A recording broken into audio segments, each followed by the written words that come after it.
ഈ വഖഫ് ബില്ലിലെ KCBC നിലപാട് സ്വാഗതം ചെയ്തുകൊണ്ട് കേന്ദ്രം രംഗത്തേക്ക് എത്തുന്നത് സങ്കുചിത താൽപര്യങ്ങൾ മാറ്റിവെച്ച് ബില്ലിനെ പിന്തുണയ്ക്കണമെന്ന് കേന്ദ്രമന്ത്രി കിരൺ റിജിജു ആവശ്യപ്പെടുകയാണ്. എല്ലാ എംപിമാരും ബില്ലിന് അനുകൂലമായി വോട്ട് രേഖപ്പെടുത്തണമെന്നും കേന്ദ്രമന്ത്രി പറഞ്ഞു.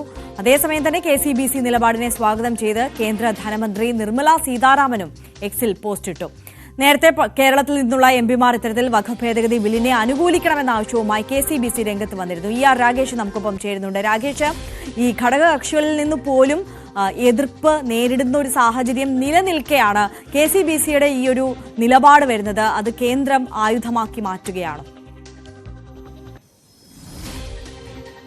ആര്യ, വഖഫ് വിഷയത്തിലെ KCBCയുടെ സമ്മർദ്ദം കോൺഗ്രസിനെ വെട്ടിലാക്കുന്നു, ഒപ്പം അത് കേന്ദ്രത്തിന് ആയുധമാകുകയും ചെയ്യുന്നു. കാരണം കഴിഞ്ഞ ദിവസമാണ് KCBC സർക്കുലർ ഇറക്കിയത്. ഈ സർക്കുലറിൽ പറയുന്ന പ്രധാനപ്പെട്ട കാര്യം, കേരളത്തിനുള്ള എംപിമാർ വഖഫ് നിയമ ഭേദഗതി വരുമ്പോൾ അതിന് അനുകൂലിച്ച് വോട്ട് ചെയ്യണം എന്നാണ് KCBC ആവശ്യപ്പെടുന്നത്. പ്രത്യേകിച്ച് മുനമ്പം തന്നെയാണ് സർക്കുലറിലും പരാമർശിക്കുന്നത്.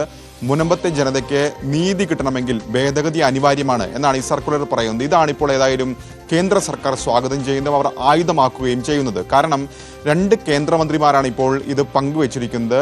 കിരൺ റിജിജു പാർലമെന്ററി കാര്യ മന്ത്രിയാണ്. അദ്ദേഹം KCBCയുടെ സർക്കുലർ ഉൾപ്പെടെയാണ് എക്സിൽ കുറിച്ചിരിക്കുന്നത്. അദ്ദേഹം പറയുന്ന പ്രധാനപ്പെട്ട കാര്യം, KCBCയുടെ നിലപാടിനെ സ്വാഗതം ചെയ്യുന്നുണ്ട് അദ്ദേഹം. ഒപ്പം തന്നെ അദ്ദേഹം ചൂണ്ടിക്കാണിക്കുന്ന പ്രധാനപ്പെട്ട കാര്യം, ഈ നിയമം ആർക്കും എതിരല്ല, അത്തരമൊരു പ്രചാരണം തെറ്റാണെന്ന വാദം BJPയുടെ വാദം അദ്ദേഹം നിരത്തുകയും ചെയ്യുന്നു. ധനമന്ത്രി നിർമ്മല സീതാരാമനും സമാനമായ രീതിയിൽ KCBCയുമായി ബന്ധപ്പെട്ട ഒരു ദിനപത്രത്തിലെ വാർത്ത പങ്കുവെച്ചുകൊണ്ടാണ് അവർ എക്സിൽ കുറിച്ചിരിക്കുന്നത്. അവരും KCBCയുടെ നിലപാടിനെ സ്വാഗതം ചെയ്യുകയാണ്. അങ്ങനെ ഈ ബില്ല് വരാനിരിക്കെ, കാരണം പാർലമെന്റ് സമ്മേളനം അവസാനിക്കാൻ ഇനി 4 ദിവസം മാത്രമാണ് ബാക്കിയുള്ളത്.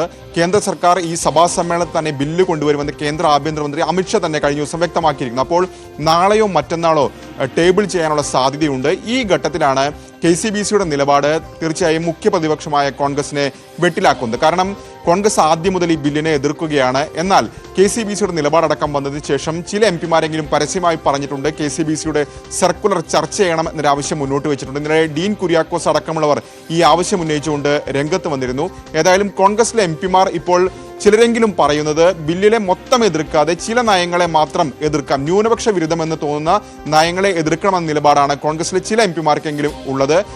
അതുകൊണ്ട് തന്നെ ഈ വിഷയം ഒരുപക്ഷെ നാളെ കോൺഗ്രസ് ചർച്ച ചെയ്യാനുള്ള സാധ്യതയുണ്ട്. അങ്ങനെ ഈ ഘട്ടത്തിൽ കോൺഗ്രസിനെ KCBCയുടെ നിലപാട് അത് കേന്ദ്ര സർക്കാർ ആയുധമാക്കുമ്പോൾ വെട്ടിലാക്കുകയാണ്. തീർച്ചയായും ER രാഗേഷാണ് വിശദാംശങ്ങൾ നൽകിയത്.